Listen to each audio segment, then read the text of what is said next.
Assalamualaikum warahmatullahi wabarakatuh. Waalaikumsalam warahmatullahi wabarakatuh. Waalaikumsalam warahmatullahi wabarakatuh. Yang terhormat Profesor Dr. Sutama MPD selaku Dekan Fakultas Keguruan dan Ilmu Pendidikan beserta jajarannya. Yang kami hormati Muhammad Fahmi Johansyah MPD selaku Kalep Pembelajaran Terpadu. Yang kami hormati segenap sivitas akademika FKIP UMS dan yang kami banggakan mahasiswa calon peserta PLP 1 FKIP dan PAI UMS. Segala puji bagi Allah yang telah melimpahkan dan memberikan kenikmatan kepada kita sehingga pada siang hari ini kita dapat hadir dalam acara sosialisasi program pengenalan lapangan persekolahan 1 tahun 2022. Hadirin yang berbahagia, atas nama pembawa acara izinkan saya membacakan susunan acara pada siang hari ini. Yang pertama, pembukaan. Yang kedua, sambutan dekan. Yang ketiga, pengenalan bentuk program PLP. Yang keempat, dialog. Yang kelima, penutup.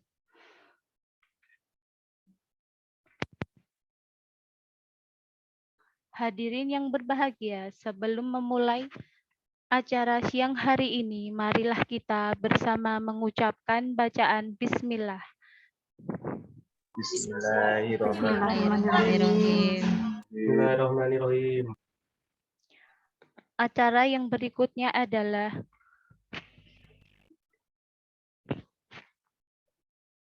langsung ke acara pengenalan bentuk program PLP 1 oleh Kalep Pembelajaran Terpadu.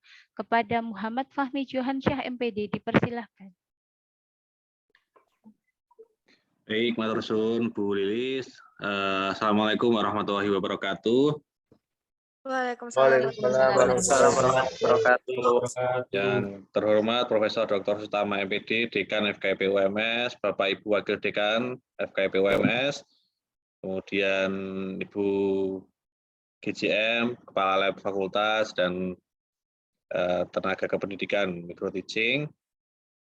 Kemudian serta rekan-rekan mahasiswa semester 3 yang kami hormati, kami sayangi, kami banggakan, dan kami selalu ingin maju bersama-sama, gitu ya.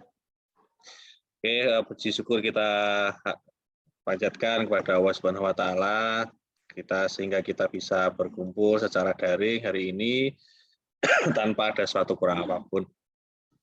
Salawat serta salam kita aturkan Nabi Yakum Muhammad SAW yang kita nantikan syafaatnya di yaumul qiyamah. Amin amin ya rabbal alamin.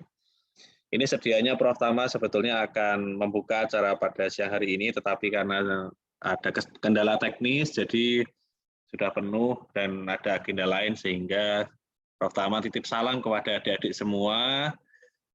Yang ini adalah ya yang baru kuliah luring baru 3 kali pertemuan kemarin ya. Sisanya semuanya daring. Sehingga belum pernah ketemu secara langsung secara tatap muka, mungkin dengan Prof. Tama. Oke, langsung saja ke teknis. Rekan-rekan mahasiswa sebelumnya saya mau tanya ini. Yang non Solo Raya yang belum confirm dapat tempat ada enggak? Non Solo Raya yang belum confirm dapat tempat. Karena ini harus segera. Kalau nanti tidak dapat tempat, maka teman-teman wajib untuk PLP di Solo Raya, yang nanti akan diplot oleh tim fakultas. Sehingga nanti kalau pada batas waktu tertentu, teman-teman belum confirm tempat, maka otomatis teman-teman akan kami plot sesuai dengan pertimbangan kami. Jadi, mana saja nanti sekolahnya teman-teman harus dapat menerima, gitu ya.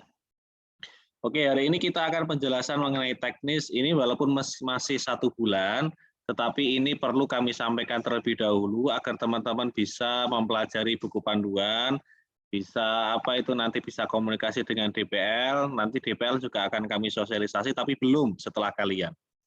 Oke, jadi teman-teman ini sekarang pada semester 3, di semester 3 ini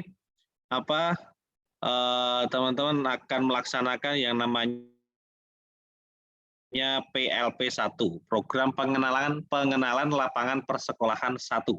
Jadi teman-teman itu nanti akan terjun ke sekolah, tidak untuk mengajar, tetapi mengobservasi kegiatan yang ada di sekolah.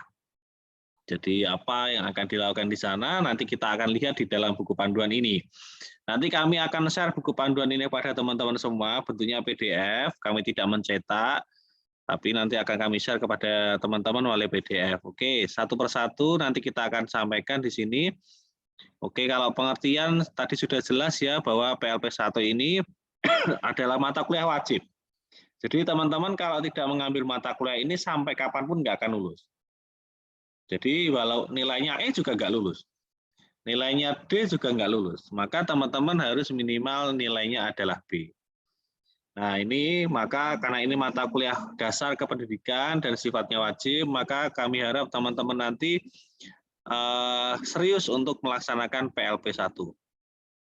Nah tujuan PLP1 ini secara sebetulnya adalah untuk mengenalkan kita yang bergelut di bidang pendidikan itu untuk sebetulnya di dunia pendidikan itu seperti apa, atmosfernya seperti apa, kemudian pembelajarannya seperti apa, kemudian hubungan dengan apa antar guru dengan murid, kepala sekolah dengan guru nanti seperti apa, bagaimana tata tertibnya. Nah itulah yang nanti akan apa itu dilakukan oleh teman-teman selama 2 minggu. Jadi dari tanggal 7 hingga tanggal 7 hingga tanggal 15 sebetulnya, tetapi kita akan tutup pada hari Jumatnya. Pada hari Jumatnya itu tanggal 14. Sehingga nanti bisa yang jauh bisa ke kampus untuk segera kuliah dan sekolah juga bisa tutup di hari Jumat. Nah, kemudian ini nanti, berbedanya apa dengan PLP1 yang dulu-dulu? Yang PLP1 yang saat ini itu adalah adaptasi karena masa pandemi, dan ini sudah mulai tatap muka, sehingga ini menjadi penciri. Jadi hasil observasi teman-teman nanti akan fokus kepada seluruh budaya belajar di sekolah, belajar mengajarnya dan interaksinya itu pada masa tatap muka terbatas. Jadi tentu kondisi itu tidak pernah terjadi sebelumnya, sehingga sekolah nanti akan melaksanakan tatap muka meskipun belum full dari jam 7 sampai jam 2 misalnya. Untuk setiap peserta didik mungkin bisa 3 jam dulu atau seterusnya, nanti kan tergantung karakteristik sekolah. Nah inilah yang nanti teman-teman akan capture, yang teman-teman akan rasakan atmosfernya di sekolah. Misalnya di sini mengidentifikasi kegiatan rutin berupa kurikuler, kokurikuler, dan ekstrakurikuler yang tentunya di masa pandemi ini. Jadi pada masa tatap muka terbatas ini bagaimana ekstrakurikulernya dilaksanakan gitu. Kamu melihat aja bagaimana pelaksanaannya. Kemudian pola interaksi peserta didiknya seperti apa? Apakah masih tetap menggunakan masker, jaga jaraknya betul-betul misalnya. Kemudian apakah mereka masih Gojek seperti biasa? Gojek itu kan sahabatnya Grab ya. Bercanda maksud saya ya. Kalau Gojek kan Grab, kemudian apalagi dulu Uber, dan hanyalah sekarang ya. Nah itu Gojek ya. Kalau Gojeknya bahasa Jawa namanya bercanda. Apakah mereka masih berinteraksi bercanda sama teman-temannya masih biasa seperti itu? Kemudian bagaimana pembelajarannya? Apakah ada ciri khusus? Apakah ada terobosan dari guru? Apakah ada siswanya itu betul-betul aktif atau bagaimana? Nah itulah yang akan di-capture oleh teman-teman semua. Nah ini nanti di sini sudah dijelaskan bagaimana apa yang harus teman-teman lakukan di sini. Nah, lalu ada 2 tipe. Dulu kami sudah jelaskan bahwa ada tipe terpusat dan ada yang mandiri. Yang terpusat maupun mandiri penilaiannya sama, karena sama-sama di sekolah. Penilaiannya sama. Sehingga kalau misalnya kalian PLP1-nya di sana sendirian, maka ya kamu tetap melakukan laporannya sendiri, artikelnya sendiri, dan seterusnya. Nah, Yang terpusat ini nanti kami minta nomor HP kepala sekolahnya atau yang mewakili untuk kami buatkan grup. Gitu ya, sehingga nanti bisa koordinasi. Sorry, yang terpusat itu yang kami kelola. Nah, teman-teman yang mandiri, yang sendiri yang di apa itu ini ada yang salah ini tulisannya ini. Ini terpusat mandiri. Oh, enggak. Di sini di mana mahasiswa memilih dan mengurus perizinan ke sekolah secara mandiri, yang PLP 1 mandiri. Bagi yang PLP 1 mandiri, maka ya apa itu tagihannya sama, gitu ya. Oke, kemudian tempatnya sama Solo Raya dan non Solo Raya. Yang bagi yang Solo Raya berarti dikoordinasikan, wajib dikoordinasikan oleh kami. Jadi kemarin yang memilih sendiri kok milihnya di Solo Raya, otomatis langsung kami del. Gitu. Kalau memang di Solo Raya maka kami yang mengkoordinir. Tidak boleh nambah sekolah Solo Raya yang di luar mitra FKIP UMS. Tapi kalau non Solo Raya boleh, gitu. Oke, gitu ya. Jadi kenapa kok kemarin ada yang sudah minta perizinan ke Solo Raya, padahal sudah jelas bahwa kalau di Solo Raya itu adalah kami yang mencarikan sekolahnya. Ini mekanisme pendaftaran, teman-teman sudah melaksanakannya, bagaimana pendaftarannya, kemudian nah, sekarang mekanisme pelaporan. Nanti setelah teman-teman terjun ke sana, apa itu ada hal-hal yang perlu teman-teman lakukan bersama dosen. Nah, sebentar.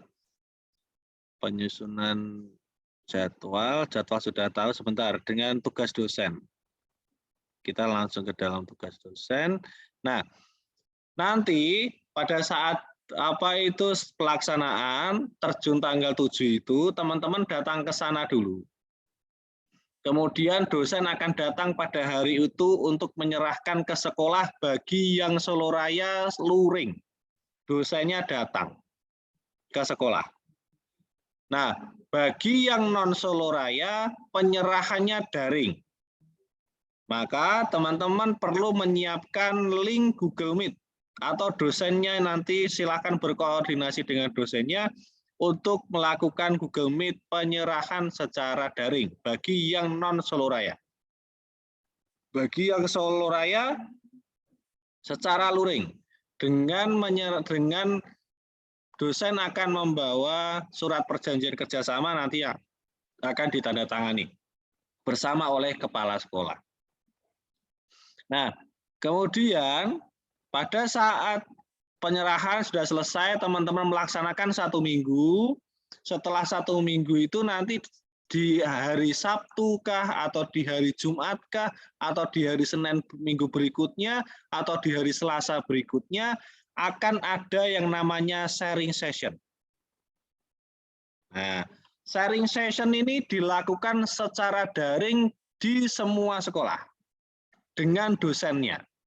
Jadi dosen akan melakukan sharing session secara daring, baik yang Solo Raya maupun non Solo Raya, semuanya daring yang sharing session. Semua mahasiswa wajib mengikuti sharing session, karena nanti akan dinilai. Apa yang dinilai? Nanti ada. Jadi pertama penyerahan, kemudian datang, kemudian teman-teman melakukan observasi, kemudian ada sharing session di pertengahan pelaksanaan. Jadi antara minggu akhir minggu pertama, hari akhir minggu pertama atau hari awal minggu kedua. Nanti akan ada sharing session dengan dosen. Kemudian penarikan oleh dosen secara luring. Kalau belum, nanti kalau ada update nanti kami informasikan, tetapi rancangan pertama adalah nanti penarikan secara luring bagi sekolah yang Solo Raya. Yang non Solo Raya penarikannya daring, gitu ya. Yang Solo Raya penarikannya luring, yang non Solo Raya daring. Nilai nanti akan ada tiga yang menilai: dosen, guru pamong, dan tim fakultas. Lalu apa saja yang dinilai, gitu ya? Nanti tata tertib seperti biasa, ya, intinya menjaga nama baik alma mater. Intinya menjaga nama baik alma mater. Nanti pada saat ini dosen akan menjelaskan kembali kepada teman-teman. Nah, lalu apa yang akan dinilai ketika teman-teman datang ke sana, kemudian perlu apa yang akan dikerjakan? Sebentar.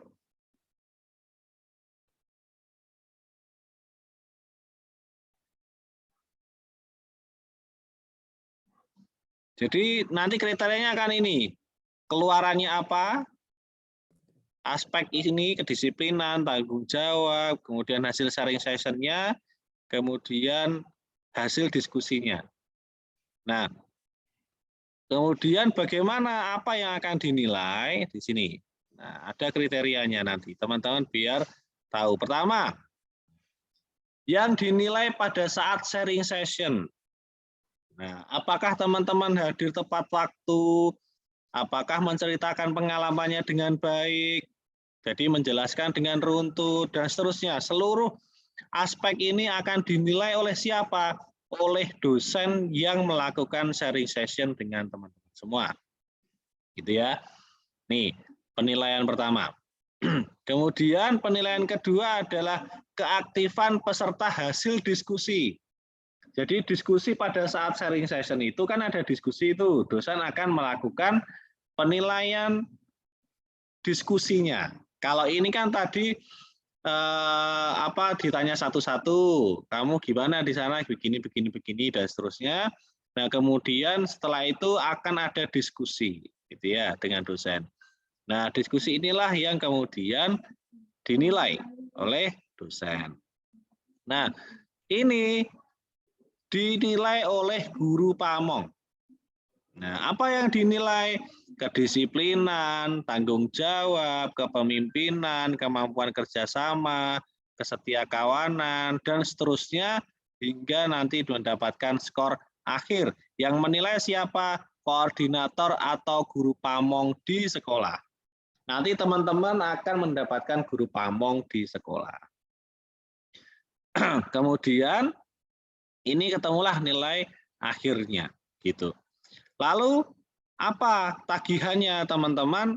Teman-teman harus membuat artikel ilmiah. Satu artikel ilmiah. Ini dinilai oleh tim dosen. Nah, artikel ilmiahnya seperti apa? Nanti di bawah ada contohnya dalam buku panduan ini. Nanti dibimbing oleh Bapak Ibu dosen masing-masing. Jadi apa yang perlu ditulis gitu. Hasil observasinya itu dituangkan ke dalam sebuah artikel ilmiah gitu. Bagaimana cara menulis artikelnya nanti akan disampaikan oleh Bapak Ibu dosen yang membimbing teman-teman semua. Nah, selain artikel,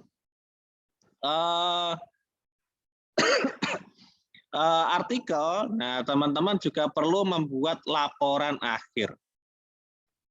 Nah, laporan akhir itu merupakan isinya adalah ini. Oh, bukan ini. Ini artikel. Ini artikelnya. Laporan akhir. Nah, ini maksudnya begini ya. Ini cover ini walaupun tulisannya laporan akhir, nanti masih diedit ini Bu Lilis, bentar. Ini laporan akhir, covernya memang laporan akhir, tetapi ini adalah artikel. Nah, maksudnya ini adalah artikel. Nah, artikel ini sifatnya kelompok ya, kelompok satu sekolah itu satu artikel aja cukup. Nah, tapi yang bagus gitu. Nah, ini ada pengesahan artikelnya. Kemudian kalau sekolah nanti minta laporan ya ini, laporannya begini. Yang ini, data pendukung luaran. Nah, inilah yang kemudian data pendukung luaran itu isinya apa? Ini kondisi fisik sekolah, visi misi. Nah, ini adalah hasil observasinya. Ditulis di sini hasil observasi. Nah, ditulis di sini. Nanti apa itu dimintakan halaman pengesahannya nanti adalah sama seperti halaman pengesahan di bagian artikel tadi. Nah, ini sama. Ada dosen, ketua kelompok, dosen, kemudian pengelola, dalam hal ini pimpinan FKIP, dekan, atau saya, kemudian kepala sekolah. Begitu. Nah, prinsipnya ada 2 keluaran ya, ada 2 yang harus dibuat oleh teman-teman. Pertama adalah artikel ilmiah sifatnya kelompok, kemudian laporan sifatnya ini juga kelompok. Begitu. Jadi nama-namanya siapa saja, dua-duanya kelompok ya. Jadi 2 minggu silakan teman-teman melakukan observasi di dalam pembuatan artikel dan laporan data pendukung tadi itu kerjasama. Jadi ya teman-teman silakan bekerja sama. Nanti kalau sudah PLP 2 nanti baru ada yang individu. Karena teman-teman masih semester 3 jadi kelompok semuanya. Begitu. Nah, itu yang akan teman-teman lakukan. Nanti masih ada sedikit revisi nanti di bagian buku panduan ini. Kemudian yang lain sih sudah. Nah, nanti tugas dosen, tugas mahasiswa di sini sudah ada semua. Intinya adalah teman-teman jangan terlalu kaku dengan apa yang harus saya observasi dalam buku panduan ini. Nah, bisa saja teman-teman itu menemukan sebuah temuan yang berbeda dari yang belum ada di dalam buku panduan ini. Kenapa kok bisa begitu? Karena ada masa tatap muka yang setelah pandemi ini. Maka itu adalah temuan-temuan baru. Misalnya penerapan protokol kesehatan, misalnya gitu. Jadi kalau di sini di dalam sini nah visi misi sekolah ini kan yang lama ini. Nah, nanti kami akan tambahi misalnya di sini fasilitas protokol kesehatan misalnya. Kemudian protokol kesehatan waktu dijalankan di sekolah. Nah, itu perlu teman-teman jelaskan, teman-teman capture di dalam kondisi sekolah itu kemudian ditulis di sini. Prinsipnya di sekolah itu jaga nama baik, jaga alma mater gitu ya, jangan nama baik pribadi dan jaga nama baik alma mater. Ojo aneh-aneh, ojo nggawe kisruh, ojo nesu, rentuk mutung gitu. Ya, kalau di sekolah besok. Nah, begitu. Sementara ada yang ditanyakan enggak ini?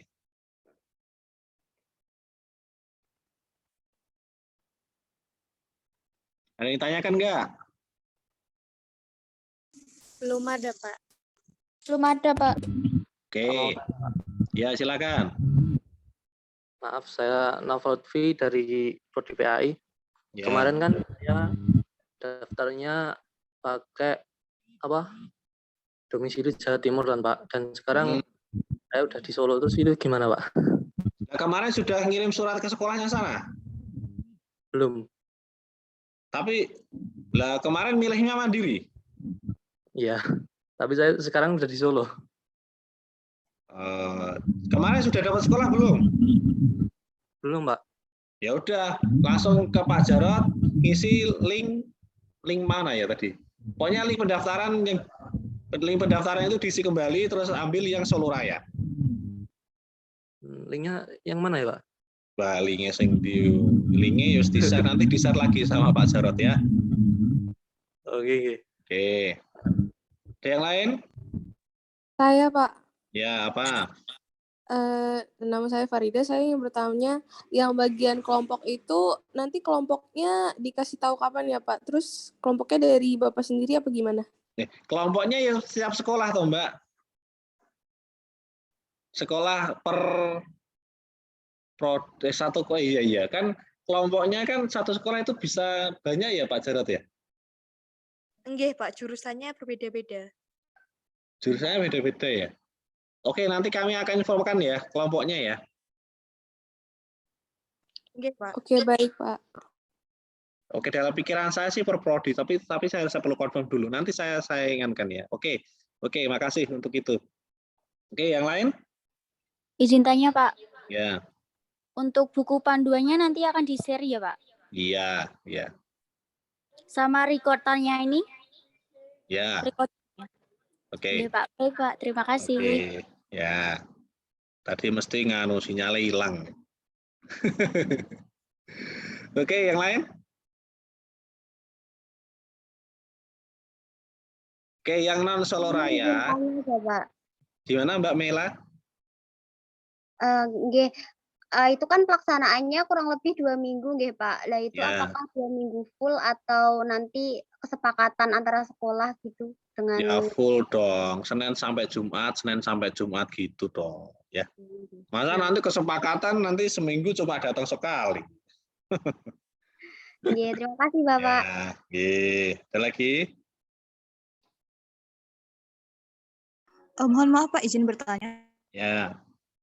Maaf, saya ingin bertanya, itu mengenai pembagian plot-plot di sekolahan itu bagaimana ya Pak? Soalnya kan sebagian ada yang domisil, semisal domisilnya di Sragen, nah itu kok malah penempatannya tuh seperti di luar Sragen, kemudian yang di luar Sragen malah ditaruh di Sragen gitu Pak. Itu ditentukannya di sekolah tersebut itu berdasarkan apa dan bagaimana gitu Pak? Terima kasih. Ya, biasanya prodi, Mbak. Program studinya. Oke, prodi sama kuota sekolahnya. Jadi kalau misalnya di Sragen, prodi PGSD udah banyak, ya terpaksa ditempatkan di luar Sragen. Karena kita kan ke mitra sekolahnya itu kan kemudian tidak seluruh Sragen, seluruh sekolah di Sragen, seluruh sekolah di Surakarta, seluruh sekolah di Boyolali itu menjadi mitra FKIP, kan tidak. Maka kita tempatkan di sekolah-sekolah yang mitra FKIP. Jadi kalau memang di sana sudah penuh, ya, maka terpaksa di non-Sragen. Misalnya begitu, Mbak. Tapi prinsipnya adalah yang terdekat, misalnya tidak ada nggak yang Sragen kemudian di Wonogiri gitu? Ada Pak. Mungkin ada. Sebagian kemarin teman saya ada yang wilayahnya daerah Sragen, tapi penempatannya tuh di Karanganyar, Pak. Dekat. Karanganyar dengan Sragen masih terjangkau lah. Iya. Saya jauh, Pak. Jauhnya sampai berapa? Dari Sukoharjo kota ke Sragen kota, Pak. Yo, 1 jam paling. 1 jam toh. 1 jam saya cukup kok, Mas. Wah, aku bendino 1 jam kok, Mas. Nawakan kerja, Mas. Gak apa-apa ya. Prinsipnya begitu. Sebetulnya kita sudah berusaha semuanya yang Sragen ya Sragen semua, Surakarta ya Surakarta semua. Cuma ada batasan-batasan. Batasan-batasannya apa? Sekolah, kapasitas sekolah, gitu ya. 1, apakah sekolah itu mampu menampung berapa mahasiswa? 2, jumlah mitra FKIP UMS. Nah, kita tentu juga perlu membatasi jumlah sekolahnya. Dan tidak semua sekolah mau menjadi mitra, karena apa? Dia sudah jadi mitranya UNS misalnya, dia sudah jadi mitranya Universitas Batik misalnya, sehingga dia akan penuh kalau menerima dari FKIP UMS begitu. Nah, itulah prinsipnya. Tetapi insya Allah semuanya masih sangat terjangkau secara jarak ya. Kalau ada yang sangat jauh gitu ya, sampai 2 jam lebih gitu. Nah, itu coba nanti dikomunikasikan dengan Pak Jarod gitu ya. Kalau masih 1 jam saya kira masih ini santai lah itunya. Cuma 2 minggu, Senin sampai Jumat gitu ya. Oke. Prinsipnya gitu. Ada lagi? Izin bertanya, Pak. Ya. Oke, silakan. Itu Pak, untuk PLP-nya apakah perlu seragam atau hanya bebas sopan, Pak? Alma mater putih hitam ya. Kalau tidak ada, kalau putih hitamnya punya 1, ya nanti putih hitamnya Senin sama Selasa. Kalau nggak kotor Selasanya. Sisanya batik misalnya, tapi pakai alma mater terus ya. Nggih, Pak, baik. Oke.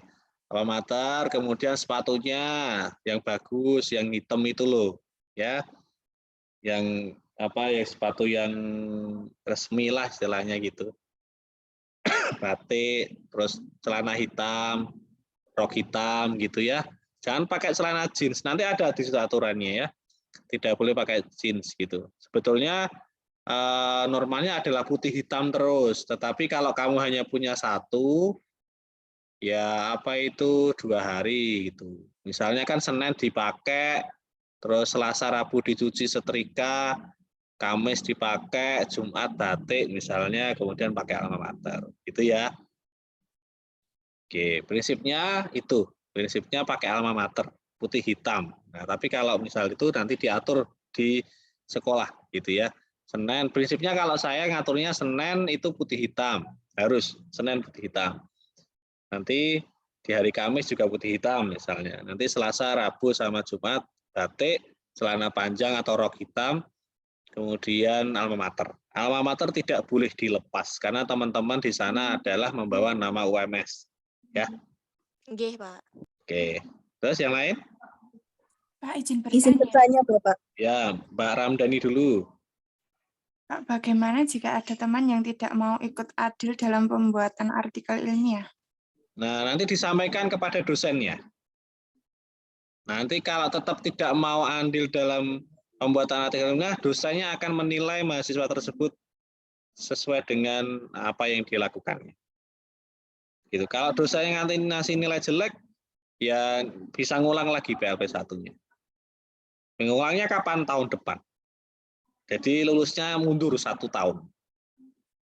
Begitu. Ya, Mbak. Semuanya kerjasama ya. Baik, Pak. Terima kasih. Ya, Mbak Laksmi. Izin bertanya, Bapak. Apakah Raya itu pembuatan tugas laporan akhir dan artikel ilmiahnya harus mandiri, nggih, Pak? Dan untuk deadline-nya bagaimana, nggih? Loh, kan tadi kelompok, Mbak. Saya milih lokasinya sendiri, Pak. Oh, mandiri. Ya mandiri ya sendiri dong. Oh, nggih, Pak. Mm-mm. Untuk deadline-nya, Pak? Deadline-nya sama dengan yang lain. Besok kita akan infokan deadline-nya ya. Oh, nggih, Pak. Nanti Makasih. dikerjakannya setelah kegiatan selesai. Jadi selama 2 minggu itu teman-teman nggak membuat artikel. Jadi membuat artikelnya setelah selesai, nanti ada masa waktu 1 semester itu biasanya. Nanti kita kasih waktu sekitar 2-3 bulan untuk membuat artikel, kemudian diunggah, kemudian dinilai oleh tim. Begitu. Nggih, Bapak. Terima kasih. Ya, ada yang lain? Izin bertanya, Pak. Ya, silakan. Silakan, Mbak. Mbak. Sebentar, Pak. Mic saya mati. Maaf. Untuk Silakan, Mbak. dosen nanti pembagiannya bagaimana, nggih, Pak? Terima kasih. Dosennya nanti ya bisa lintas prodi. Karena ada prodi yang dosennya sedikit gitu. Jadi nanti ada juga misalnya mahasiswa akuntansi di dosennya itu bukan dosen akuntansi juga bisa. Gitu. Nanti intinya begitulah gitu. Jadi satu dosen nanti bisa membimbing 2 sekolah. Begitu intinya. DPL dengan nanti saya sampaikan kembali ya. Nah, karena satu sekolah itu kan ternyata nanti beda ini. Apa itu kelompoknya kan banyak. Oke. Oke, Mbak, nanti saya sampaikan lagi ya. Oke, yang lain? Saya, Pak, izin bertanya. Ya, silakan Mbak Septi. Untuk terkait yang tadi kan bikin artikel sama bikin laporannya kan ada yang kelompok. Nah, itu kan ada juga yang sendiri. Kalau misal yang PLP-nya sendiri itu bergabung jadi satu kelompok buat bikin artikel sama artikelnya gimana, Pak? Kan nggak bisa, kan lokasinya beda, Mbak. Oh, begitu, Pak. Iya. Lokasinya beda kan kondisinya beda. Otomatis kalau kamu buat satu laporan yang sama, maka isinya tetap 2, Mbak. Jadi kamu membuat laporan kondisi punya kamu, kelompok yang lain itu kan sama aja. Daripada begitu pusing lagi, mending satu-satu toh. Oh, oke, Pak. Iya. Oke. Yang lain?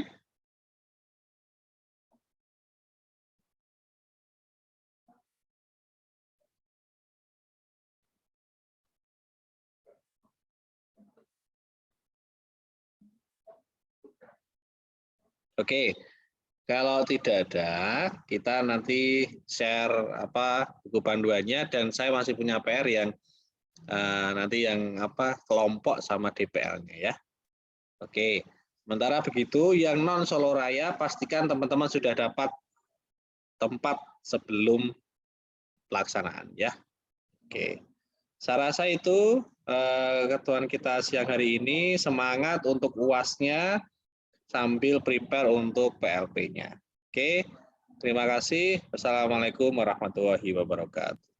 Waalaikumsalam warahmatullahi wabarakatuh. Waalaikumsalam warahmatullahi wabarakatuh. Terima Terima kasih, kasih, Pak. Pak.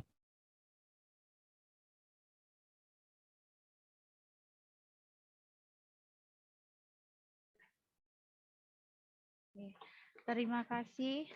Kami selaku pembawa acara dan penyelenggara mohon maaf apabila ada kesalahan dalam penyampaian dan kekurangan. Marilah kita tutup acara pada siang hari ini dengan bacaan hamdalah. Alhamdulillah. Alhamdulillah. Wassalamualaikum warahmatullahi wabarakatuh. Waalaikumsalam.